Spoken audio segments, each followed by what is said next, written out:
पहली प्रतिक्रिया आपकी टिकट कटने पर? गलत हुआ, आहत हैं हमारी पत्नी।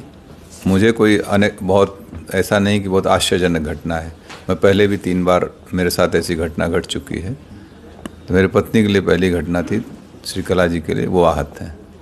सारा ठीक रहा, आप लोग पर फोड़ा जा रहा है कि आपने मना कर दिया, उनको कोई चारा नहीं मिला? वो मैं भी सुन रहा था कि दबाव में ये वो ऐसा। बहुजन समाज पार्टी मुझे बहुत कायदे से जानती है, और ख़ास तौर से बहुजन समाज पार्टी की जब सरकार रही, बहन जी जब मुख्यमंत्री रहीं 2002 में, तब भी मुझे 1 साल जेल रखा गया। हम लोगों को 10-12 मुकदमे ला दे गए। तब तो हम लोगों ने कोई कम, मेरी माता जी का निधन भी हुआ था उस समय। हम लोग तो कहीं कंप्रोमाइज़ नहीं किए ना। तो बसपा, कम से कम बसपा के लोग जो बोल रहे हैं, अभी खरवाड़ जी हमको लगता है नए नए आए, उन्हें जानकारी नहीं है, इस तरीके की भाषा बोल रहे हैं। ठीक है, अपने पार्टी को डिफेंड करना बहुत से और भी तरीके, लेकिन दूसरे को डिफेम मत करिए। फिर 2007 से लेकर 12 में सरकार रही, उस समय हमारी सरकार से हुए वैचारिक मतभेद रहे। आपने देखा हमारे ऊपर मुकदमे लाद के मुझे बंद किया गया इसी जौनपुर जेल में। 2012 के चुनाव से पहले ये कह दिया गया कि धनंजय सिंह ने माफ़ी मांग ली। हमने कहा ना कोई गलती किया ना कोई माफ़ी मांगे। हमारी भारतीय परंपरा, अगर शरीर भी टच हो जाता है हम लोग कहते हैं बेटा सॉरी, या कोई क्षमा मांग लेते हैं। लेकिन जब तक गलती नहीं होती तब तक कोई वो नहीं होता है। और लोकतंत्र के सब जुमले नहीं हैं। तब भी हम लोग उसको किए थे। और हमारे, आपको ख्याल होगा 2011 में मुझे जौनपुर आने से रोका गया, धारा 144 लगाई गई थी। लेकिन मैं आया, क्या मैं दबाव डर गया था क्या पुलिस के उस समय की सरकार, तत्कालीन सरकार से?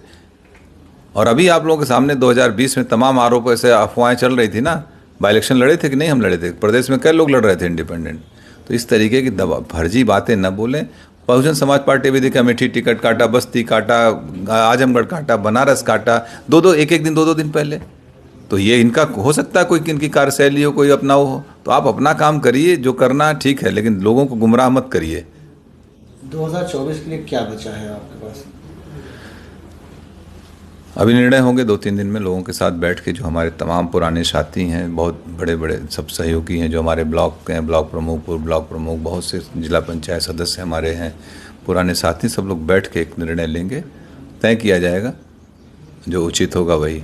झुकाव है किसी पार्टी की तरफ? अभी जब तक हम लोगों के राय मशवरा नहीं कर लेंगे तब तक कोई निर्णय नहीं लेंगे। अभी भूमिका तो अदा करेंगे? बिल्कुल भूमिका अदा करेंगे। बगैर हम लोगों के सहमति, जिसको हम लोग चाहेंगे वही यहाँ से सांसद जाएगा, ये भी तय है। इसके अलावा क्या कोई बात हुई आपकी बहुजन समाजवादी पार्टी के शीर्ष नेतृत्व से? नहीं, किसी से कोई वार्ता नहीं है। हाँ, मैं भी सुना कि वो कह रहे थे कि बहन जी से मेरी वार्ता हुई। मेरी बहन जी से जब मैं MP था 2013, आखिरी वार्ता उनसे फ़ोन पे मेरी 2013 में है। आज तक और इस टिकट में ना मेरा कोई लेना न देना। मैं जेल में था, आप लोगों को मालूम है।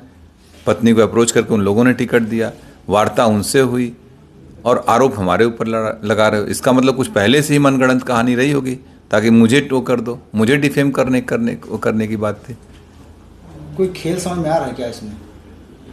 कुछ तो होगा, लग रहा है कुछ डिफेम। हमको जिस तरीके से बयान दिए गए वो मुझे डिफेम करने के लिए कुछ होगी बात इन लोगों की। चारा नहीं छोड़ा गया आपके सामने, सिर्फ 1 दिन रह गया था नामांकन के लिए? हाँ बिल्कुल। अगर चूँकि हमने इस पर किया था नामांकन, इंडिपेंडेंट के लिए आपको 10 प्रस्तावक चाहिए होते हैं। आज हमारे पर्चे खारिज हो जाएंगे। खैर, मैं एक बात और बता दूं, अगर मैं चुनाव लड़ रहा होता तो मैं ज़रूर एक इंडिपेंडेंट नॉमिनेशन भी करके रखता। या मैं इंडिपेंडेंट रहता ही, मुझे नहीं जाना पड़ता कहीं, और हम लोग चुनाव लड़ते। भविष्य में क्या कोई तालमेल बैठेगा बसपा से? मुझे नहीं, मेरा तो नहीं लगता है कभी। राजनीतिक संभावना को है, लेकिन मुझे नहीं लगता, क्योंकि इतनी बार धोखा खाने के बाद फिर कहाँ आदमी वो करता है। अब किससे समर्थन कर सकते हैं आप? ये भविष्य का सवाल है। मैंने अभी कहा कि अभी हम अपने सारे लोगों के साथ बैठेंगे, जिम्मेदार साथियों का, यही नहीं पूरे जौनपुर, पूरे दोनों हमारी लोकसभा, सभी जनपद के सभी लोगों के साथ हम लोग बैठेंगे। जनपद में कम से कम हम लोगों के 2, 2.5, 3, 4 लाख लोग अपने हैं। जहां हम लोग चाहेंगे वहां मत करेंगे। ये सबसे मिलके बैठ के बात। अब आपको धोखेबाज बता रहे हैं कि उन्होंने एक दिन पहले ही कहा कि अब आप हमारी पत्नी चुनाव नहीं लड़ेंगी, इस तरीके का बयान आपने उनको? इसका जवाब दे दिए यार। अब के कौन कह रहा है? कितने बड़े लोग हैं, कोई बचा है बसपा में? क्यों ऐसी बात कर रहे हैं कि एक अकेली सीट जौनपुर की थी जिसको लेकर बसपा चर्चा में आ गई। 5 जगह और टिकट काटे, कोई चर्चा है? इतने माइक लगा कोई पूछने गया कहीं? खाली जौनपुर की वजह से ना, जौनपुर की वजह से चर्चा में, धनंजय सिंह की वजह से बसपा चर्चा में, बसपा की वजह से धनंजय सिंह चर्चा में नहीं है। प्रणाम।